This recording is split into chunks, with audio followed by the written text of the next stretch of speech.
Hey guys, it's me, Tara, Disney Mummy with MS. If this is your first time to my channel, please click that subscribe button as I do update with new MS videos every Tuesday. If it's not, welcome back. Hope you guys are keeping all okay. In this week's video, I wanted to talk to you all about MS and having Tysabri infusions because I have been having Tysabri infusions for 4 years this month. I can't believe it, 4 years. It's gone so quick. I can't believe how quickly the time has gone. Now I know the past few months I have been having a bit of an off time with my Tysabri infusions, but that's only because of this new sort of heart problems that I've been having going on. That's nothing, not really anything what we think to do with the Tysabri. Before all that happened, Tysabri has been amazing for me. Before I had Tysabri, I had also tried Rebif injections, which you have, I believe, oh my goodness, 3 times a week? I can't remember now, it's so long ago. And I also had Gilenya, the tablet form. Now, Rebif injections didn't work for me. Well, they kind of did, but I had really bad site reactions to them, which is why I came off them. Gilenya didn't work for me as I think I was only on it a month and I relapsed. So they took me off it straight away. However, being on Tysabri has really worked for me. For those of you that don't know, Tysabri is where you go to the hospital, in my case in the UK, and you have an infusion. So you put on a drip, have a needle in your arm, and the medicine is dripped through. It usually takes about an hour, and then after that you have sort of a saline flush to just flush any of the remaining Tysabri drug that's left in the tube, and that's just sort of flushed through. And that's usually about 15 minutes. So that is what the Tysabri, or how it happens. Before you would have your infusion, you would usually see your MS nurse. She would ask you questions like if you'd had a relapse in that 4 weeks. She would also ask you if you've had any antibiotics, how you're currently feeling, and just general questions of how you're feeling in your sort of mental state as well. They will also check your urine, they will check your temperature, they will check your blood pressure and your heart rate. If any of these things are out at all, then they may be reluctant to give you your Tysabri infusions. Now there has been a couple of times when I haven't been able to have a Tysabri infusion because either I have got an infection. Once I had my bloods came through that I had an infection and I didn't even realise I had one. So they were on the ball knowing I had an infection before even I knew I had an infection. So yeah, it's kind of handy, and they were able to give me antibiotics there and then. Now you have your Tysabri infusion every 4 weeks. The side effects from the Tysabri infusion can be different for everyone. Some people love it, don't get any side effects. For me, it's slightly different. I have my infusion at the hospital, and then I usually find about I'd say about half an hour later, I start to feel really rubbish. I feel really cold, I feel really shivery, I sometimes get a headache, I feel really sleepy, I just feel really grotty and nasty. I just feel like, oh, just not good at all.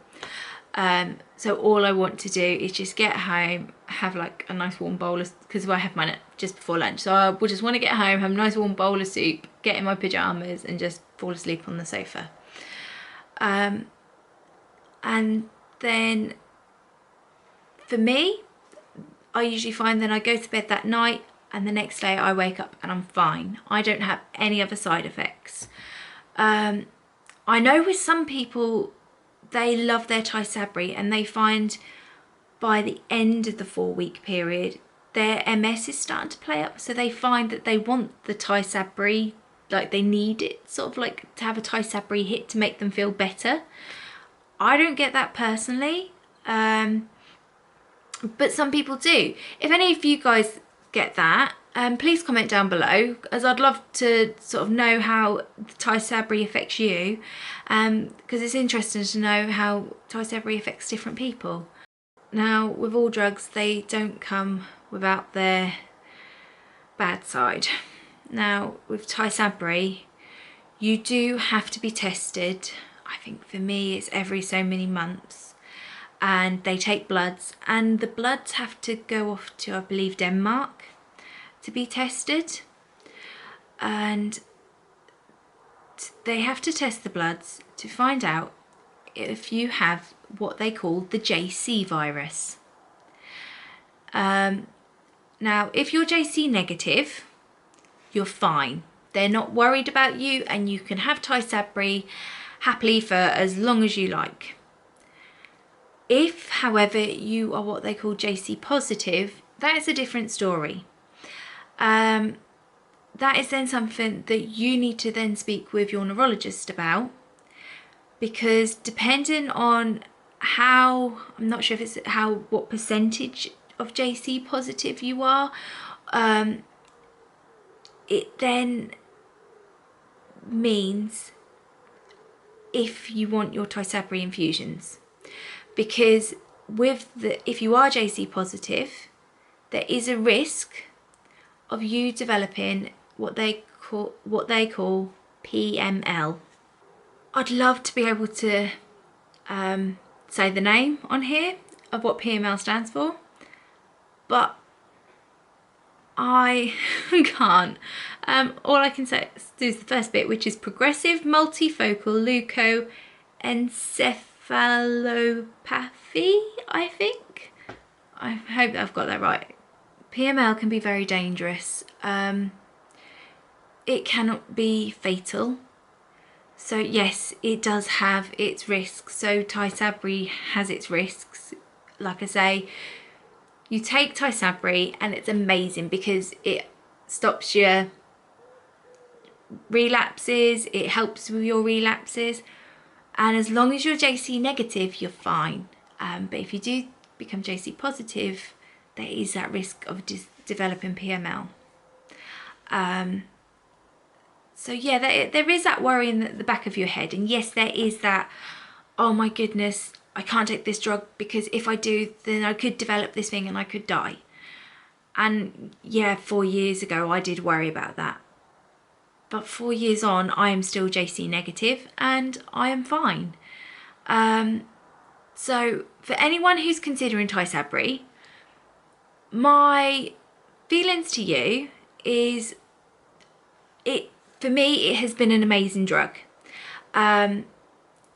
If your previous ones you've struggled with and you're looking for something different, something alternative, for an alternative, I've taken the injections, I hated them. I've taken the tablet form, it wasn't that great, because you've got the flu side effects and you've got all the feeling crappy every day. But at least with Tysabri, I go in hospital, yes, I feel crappy for 1 day, but then that's it, 4 weeks and I'm okay. So yeah, if it works for me like that, then, you know, it would be interesting to find out how those of you who are on Tysabri, how it affects you as well. So how does it work? I have looked on the MS Trust website. I will pop a link below for any of you guys who want to have a look. But Tysabri binds to immune cells in the bloodstream, preventing from passing from the blood into the central nervous system where they can damage the nerves. One thing you will find is whenever you then go for blood tests when you're on your Tysabri infusion, GPs or hospital doctors, they will always go, yes, you've had this done, but your white blood count is up. However, that is perfectly normal. anyone who is on Tysabri, your white blood count will always be up because of that. Okay, so that is everything from me this week, Disney Mummy with a Mess. I hope you liked this video. If you did, please give it a big thumbs up, and I hope to see you guys all again next week. Bye.